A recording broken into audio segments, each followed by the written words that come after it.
Dictation starts in 3 seconds. 3, 2, 1, start. Mr. Deputy Chairman, we are discussing a very important bill.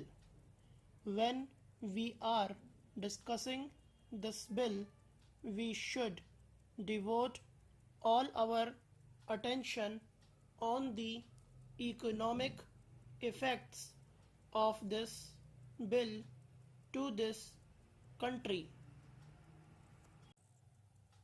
The original idea of an Industries Development and Regulation Act was all right to a certain extent, but I am afraid the same cannot be said of this amending bill, which is giving too much power to the government to interfere in industry.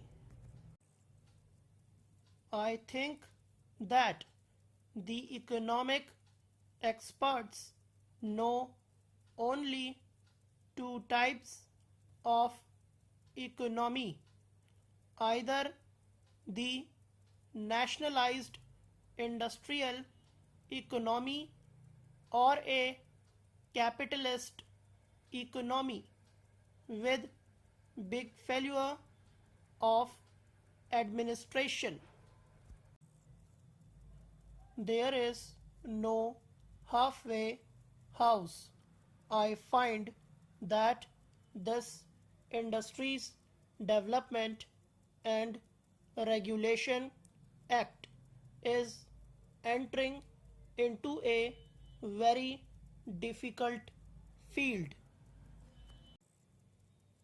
It is almost an uncharted sea, and we are undertaking a regulation which, instead of benefiting our economy, may rather ruin it.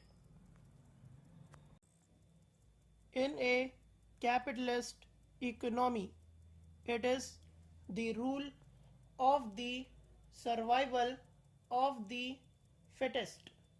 It is quality and price structure that determines the success of any business. If the management is bad, the business goes down. The shareholders keep a watch on it. On the other hand, in a nationalized industry, in a planned economy, the government thinks of the total requirements of the country as to how many industries are required to produce any particular goods, and whether the industries are spread out properly in the various parts of the country, having regard to the raw material easily available. But in this bill, we are not following either of the two economies. We are imposing some sort of regulation on the industries as they exist at present. Therefore, I submit that this type of regulation, instead of saving our economy will surely go against any kind of progress. We generally follow what is done in England, though after an interval of few years there was a similar industries development and regulation act in Britain, and therefore we must also have a similar law in our country.